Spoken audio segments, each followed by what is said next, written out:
여러분, 만약 우리가 살고 있는 이 도시가요, 딱 1년 만에 역병이 돌고 또 큰 불이 나서 완전히 잿더미가 된다면 어떨 것 같으세요? 상상만 해도 끔찍하죠. 그 절망 속에서 우리는 과연 어떤 의미를 찾을 수 있을까요? 오늘 바로 그 질문에 답하는 한 권의 책을 들여다보려고 합니다. 350여 년 전 17세기 런던의 대재앙 한복판에서 쓰인 토마스 빈센트의 묵직한 경고입니다. 죽음이 수많은 문을 두드리고 하나님께서 심판으로 크게 부르짖으실 때 얼마나 많은 이들이 필사적으로 말씀을 붙잡으려 했는지 짐작할 수 있을 겁니다. 바로 이게 당시 런던의 상황이었어요. 말 그대로 죽음이 도시 전체를 뒤덮었고 사람들은 극심한 공포 속에서 뭐라도, 정말 뭐라도 붙잡고 싶었던 거죠. 그 절박함이 느껴지시나요? 자, 그런데요. 모두가 살기 위해 도시를 버리고 달아날 때 오히려 그 죽음의 한가운데로 그 위험 속으로 제 발로 걸어 들어간 한 사람이 있었습니다. 바로 한 명의 목회자였죠. 네, 그의 이름은 바로 토마스 빈센트입니다. 이분은 영국의 청교도 목사였는데요. 당시 국교회로부터 탄압을 받아서 공식적으로 설교할 수 있는 자리에서 쫓겨난 상태였어요.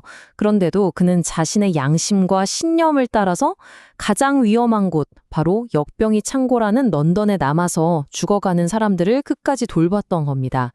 당시 런던이 겪었던 재앙은 정말 상상을 초월합니다. 1665년에는요, 대역병이 도시를 휩쓸어서 매주 수천 명씩 죽어나갔고요. 겨우 한숨 돌리나 싶었던 바로 다음 해, 1666년에는 런던 대화재가 발생해서 도시의 대부분을 그냥 잿더미로 만들어버렸습니다. 이건 역병에 이어서 불까지 정말 끔찍한 원투펀치를 맞은 거죠. 이런 끔찍한 재앙이 연달아 닥치면 사람들은 보통 왜 하필 우리에게 이런 일이 하고 절망하잖아요? 그런데 토마스 빈센트는 좀 다른 질문을 던지기 시작합니다. 이게 과연 그냥 우연일까? 아니면 하늘에서 우리에게 보내는 어떤 메시지, 어떤 음성이 아닐까 하고 말이죠. 물론 당시 사람들도 원인을 찾으려고 했겠죠. 이거 단순 사고야? 아니면 누가 일부러 불을 낸 거야? 하면서요. 그런데 빈센트의 대답은 완전히 달랐습니다. 그는 훨씬 더 깊은 근본적인 원인을 이야기합니다. 그는 이렇게 선포합니다. 하나님은 친히 강림하여 불꽃 속에서 가장 두렵고 뜨거운 설교를 쏟아내셨습니다.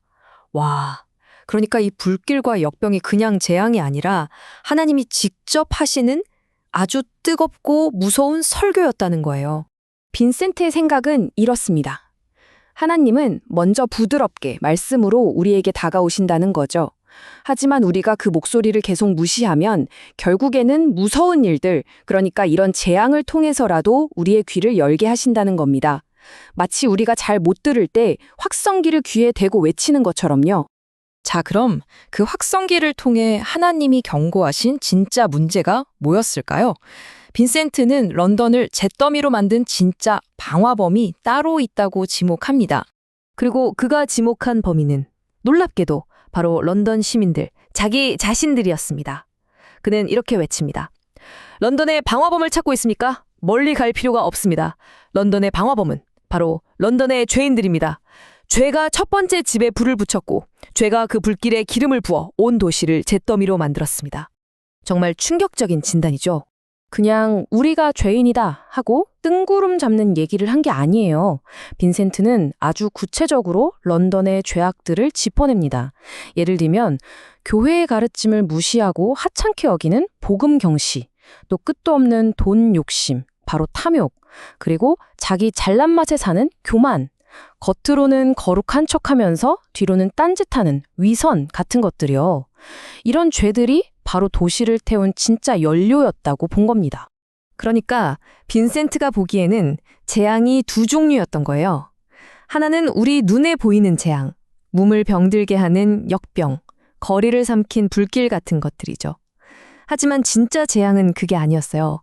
바로 눈에 보이지 않는 재앙, 우리의 마음과 영혼을 병들게 한 죄라는 역병, 그리고 영혼을 태우는 욕망이라는 불길, 이게 진짜 문제였다는 겁니다. 자, 그런데 여기서 이야기가 끝나면 너무 절망적이겠죠. 빈센트의 메시지의 핵심은 정죄나 심판이 아니었어요. 이 무섭고 두려운 음성의 진짜 목적은 우리를 망하게 하려는 게 아니라 오히려 우리를 살리기 위함이었다는 겁니다. 잠든 영혼을 흔들어서 깨우려는 일종의 사랑의 알람 같은 거였죠. 맞습니다. 하나님의 진짜 의도는 전멸이 아니라 각성이었던 거죠. 모든 것이 파괴된 그 잿더미 속에서 빈센트는 오히려 희망의 메시지를 발견한 겁니다. 그래서 그는 눈물로 정말 간절하게 이렇게 외칩니다. 깨어나라, 런던이여, 깨어나라. 전염병으로 무덤에 굴러떨어지면서도 잠을 잔단 말인가? 불타면서도 잠을 잔단 말인가? 아니, 하나님은 왜 하필 그들의 집을 불태우시는 그런 극단적인 방법을 쓰셨을까요? 빈센트는 그 이유를 이렇게 설명해요. 하나님이 우리의 땅의 집을 불태우신 건 우리가 땅의 것들에 묶여있던 마음을 끊어내게 하시려는 의도였다고요. 잠시 있다 사라질 것들에 매달리지 말고 불길도 어쩌지 못하는 영원한 것을 바라보게 하시려는 깊은 뜻이 있었다는 거죠. 그래서 빈센트는 그냥 깨어나라고만 한 게 아니라 런던이 다시 회복될 수 있는 구체적인 길, 일종의 로드맵을 제시합니다. 총 4단계인데요.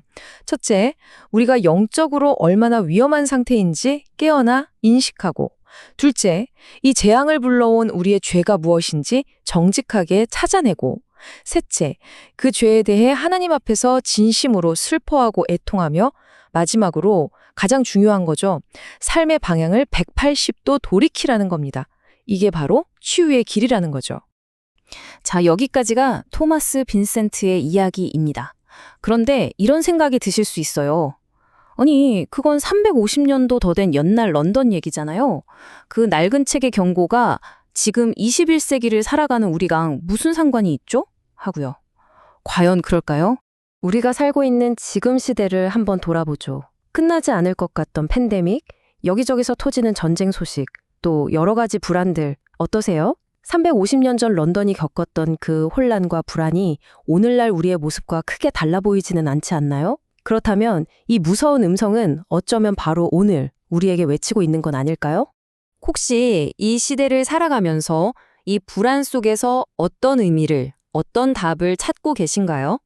그렇다면 토마스 빈센트가 우리 시대를 위해 남겨둔 이 두려우면서도 동시에 너무나 은혜로운 음성 앞에 한번 조용히 나아가 보시는 건 어떨까요?